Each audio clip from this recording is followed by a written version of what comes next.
Scott Russell, Global Freedom Movement. A lot of people ask, what world leaders are good, who's bad, and everybody's suspicious of everybody. And, I was talking to somebody today that was asking me about that, and I just said, look, in my opinion, there is no one person that's an answer to this. And what's happening is biblical in proportions, in my opinion. I said, so if you look to a man, you look to Trump, and you think that Trump's going to bring all the answers, you're going to be severely disappointed. Trump is a man. He's got plenty of faults, as we all know, just like any other man. Giorgia Meloni in Italy, you look to her thinking she's an answer. I think she's brought change. She will bring change. Some of those changes will be good. Some of those changes will be bad. But if we look to a man, we're always going to get disappointed, or to a woman. Always going to get disappointed because, here in Australia we had Scott Morrison as our Prime Minister through the COVID stuff, and people got so uptight about that, he's terrible, and he did do some pretty horrid things. He did some good things too, I guess. So they voted him out, they put in Albanese, and, it's no different. He's not the answer. So they look for the next political party and the next person that's going to do it. There is no answer, and there never will be. And I think where this world is going, it's just destined to go that way. I'm probably a little different. I'm going to talk a bit of God stuff in the middle of this, so if you're not into that, then it might be time for you to turn off. But I am convinced that life is a journey of pain to bring us to our Creator. And religion enables that. It takes away, prolongs that journey by often, by not really allowing us to come face to face with our own frailty, our own humanity, our own failures. And sometimes there's nothing better in life than failure. It's horrible as it is. When we get absolutely devastated by something, we get to actually step back and go, okay, let's reevaluate life. I can spend the rest of my life blaming others, but it's not what enters into a man that defiles him, it's what comes out of him. And life is here to run us over.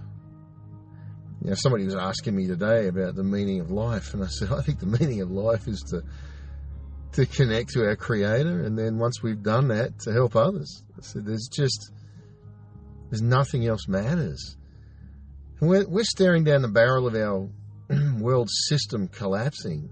People have spent their whole life working hard for whatever they'd worked hard for, and as tragic as that can be, there's a good chance a lot of that's going to go away. People are like, well, this is all going to take time. They're working on the plan, and it will take time, but I think they're going to expedite it by bringing about food crisis. And I don't know if you've ever been in a position where you didn't know where your next meal was coming from. It's a feeling of, I think what happens is you resort to your primal instinct almost of, what am I, when you get to eat a meal, you overeat because you don't know where the next one's coming from. The uncertainty, the insecurity of that makes you very vulnerable, very controllable. And it's only an act of God that gives you the strength to not give in to that. And so you imagine now, there's people, we're all talking tough. There's no way I'm going to ever do what they say. I'll always have my currency. It'll always be. And that's great. But when you don't know where your next meal's coming from, your whole psyche, your whole demeanor, your whole attitude to life will change.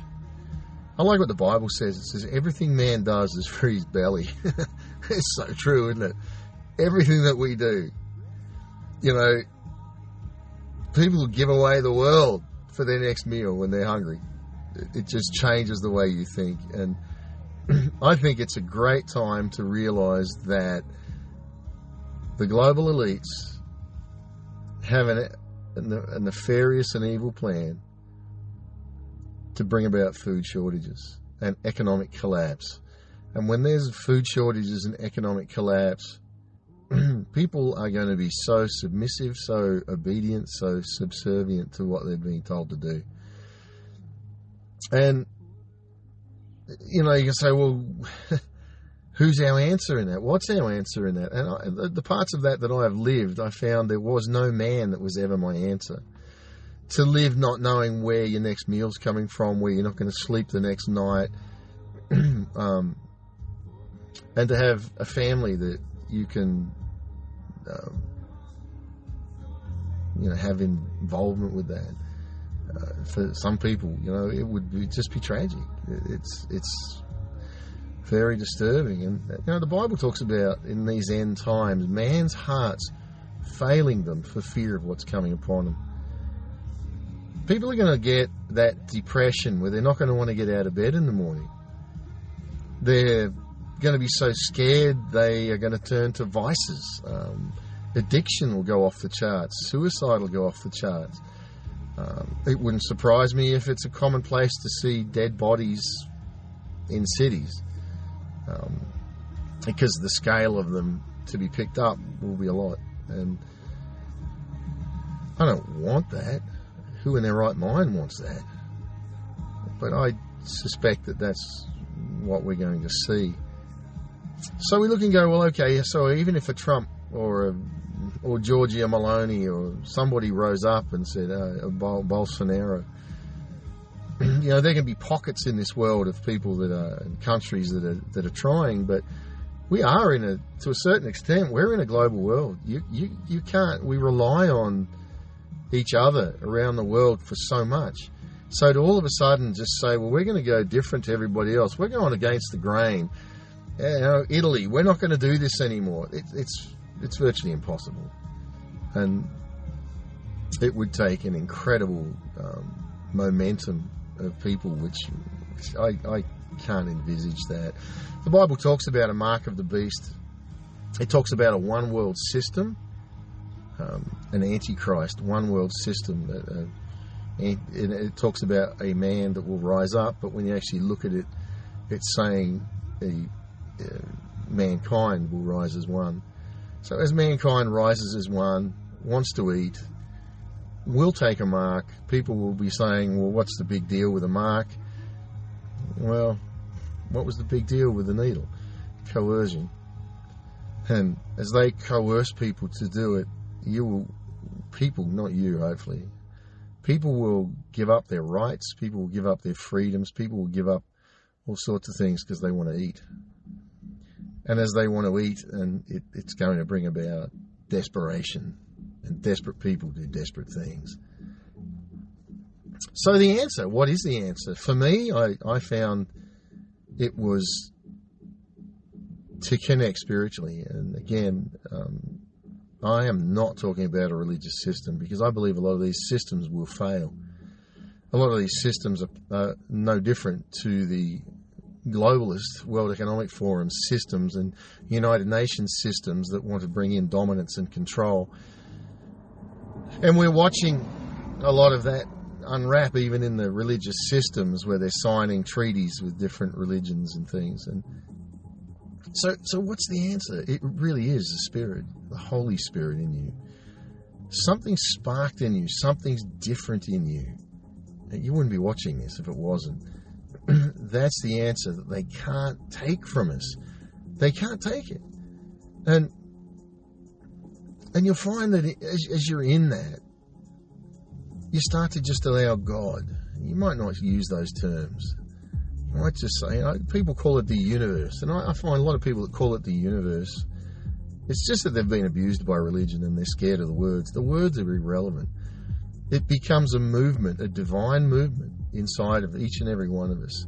And as we surrender to that divine movement, to me that became, and I believe the ultimate is where Jesus took away. He took away right and wrong. The religion of, if you don't do this, you're going to get that. And he came along with a movement, a freedom movement. And I believe that's what Jesus did when he died on the cross. He took away the rights and the wrongs of sin and brought in a freedom movement. And he said, well, if you move in me, you're free. He said it in these words. He said, whom the Son, whom Jesus sets free, is free indeed. He talks about those that commit sin, or a slave to sin. And, you know, religion makes it about actions, but a movement of God makes it about that, a movement. When we don't have that movement, it's like the world. When people are not in freedom, when they're not in the freedom movement, it's not that they don't do the action of freedom, they're not free. They might think they're free, they're doing all their stuff and going to work and earning their money and they think they're free, but they can't see they're a slave to a globalist agenda that's got them doomed. So no matter what they do, they're never going to get ahead, because ultimately someone's just going to step in and take it. And I think ultimately we see that it's the same with a walk with the Creator. As we walk in that, it's a freedom of spirit that says, I'm free. It's not what we do that matters, it's who we are. When we don't know Jesus, we don't do sin, we are sin. It's who we are.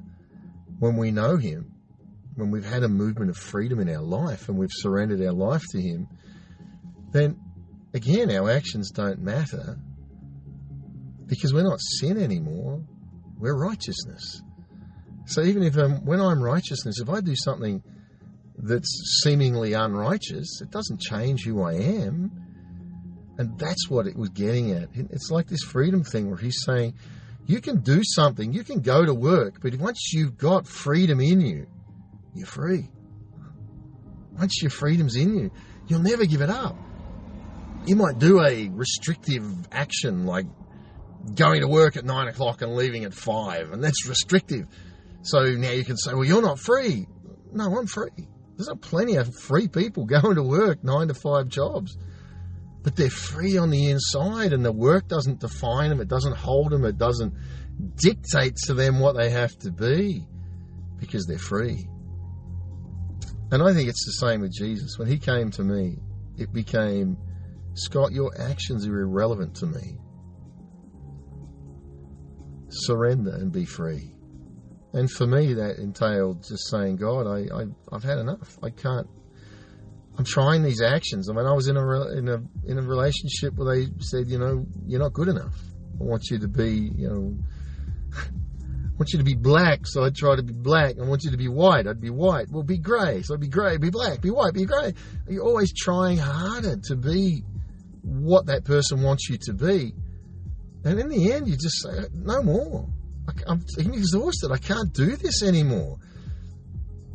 That's not what love is. That's what religion is. Religion always says, do this and you'll be good enough.